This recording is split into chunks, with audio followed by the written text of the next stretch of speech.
hukum penyeleweng penjana pekerjaan. Suruhanjaya Pencegahan Rasuah Malaysia SPRM dan Pertubuhan Keselamatan Sosial berkeso melancarkan Ops Haya bagi menyiasat isu tuntutan palsu dan penyelewengan dana insentif program Penjana Kerjaya di beberapa negeri di seluruh negara. Operasi besar-besaran berkenaan dikendalikan oleh Ibu Pejabat SPRM bersama-sama SPRM negeri dan telah dijalankan secara serentak bermula pada 13 Julai lalu.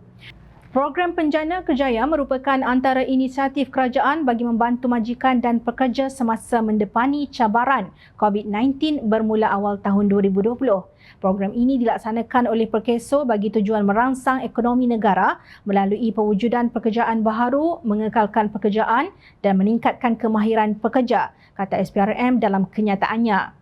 Dalam hubungan ini, SPRM dengan kerjasama Perkeso telah membangunkan maklumat menerusi pemantauan dan risikan terhadap penerima dana dan mendapati ada majikan-majikan yang mengemukakan tuntutan palsu dan menyeleweng dana ini. SPRM memandang serius isu berkenaan kerana ia berkepentingan awam sekaligus memberi jaminan akan menyiasat secara menyeluruh bagi memastikan pihak-pihak yang terlibat dikenakan tindakan tegas berlandaskan undang-undang yang berkuat kuasa, tegasnya. Sejak itu, saban hari media melaporkan mengenai tangkapan yang dilakukan oleh SPRM terhadap ahli pengurusan tertinggi syarikat dan kaki tangan awam kerana pelibatan mereka dalam penyelewengan dana program Penjana Kerjaya. Pada 18 Julai lalu, 2 suspek iaitu Ketua Pegawai Eksekutif dan Pengarah Syarikat telah dicekup oleh SPRM dipercayai telah mengemukakan invoice program latihan insentif pengambilan pekerja yang mengandungi butiran palsu kepada Pertubuhan Keselamatan Sosial Perkeso. Sumber yang dipetik media menyatakan bahawa invoice berkenaan dikemukakan dipercayai bagi memperolehi bayaran di bawah peruntukan Pelan Jana Semula Ekonomi Negara Penjana berjumlah kira-kira RM700,000 sedangkan program tersebut tidak dilaksanakan sepenuhnya. Mereka disiasat di bawah Seksyen 18 Akta SPRM 2009. Pengarah kanan siasatan SPRM, Datuk Seri Hishamuddin Hashim dipetik media sebagai berkata bahawa operasi dari siasatan masih diteruskan dan kemungkinan beberapa tangkapan akan dibuat dalam tempoh terdekat. Pada 14 Julai lalu, SPRM menahan 40 individu di beberapa buah negeri bagi membantu siasatan berkaitan kes yang sama. Setakat ini, 42 individu telah ditahan menerusi Ops Haya. Menurut laporan media, sebanyak 24 kertas siasatan telah dibuka oleh SPRM berhubung tuntutan palsu insentif Penjana Kerjaya ini membabitkan penipuan sebanyak RM100 juta. Berita ini sangat menggemparkan kerana antara yang ditangkap itu didakwa adalah ahli MIC iaitu Parti Yang Menteri Sumber Manusia Datuk Seri M. Saravanan merupakan timbalan presidennya.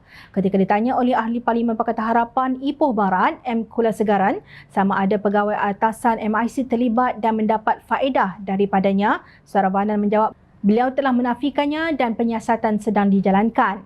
Itu adalah Yang Berhormat, saya terima kasih kerana keikhlasan Yang Berhormat mengaku bahawa penyiasatan adalah di antara agensi dengan MACC.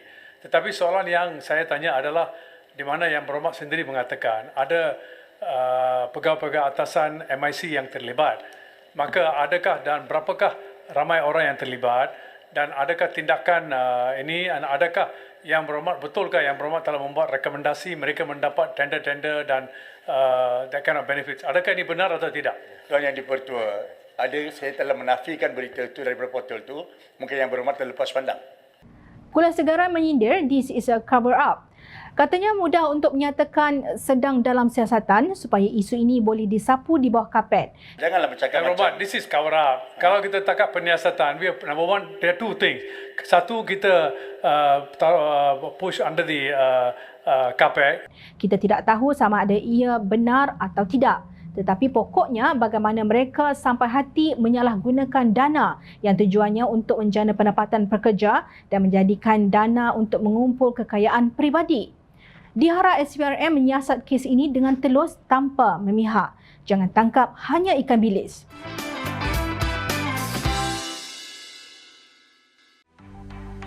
Mencari maklumat dan berita politik yang bebas, kupasan yang tepat, panas. Dapatkannya secara eksklusif hanya di Jom Channel.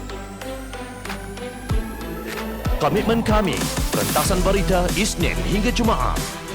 Melalui cara dan isu semasa, kami garapkan secara langsung. Panel-panel berkaliber dan profesional.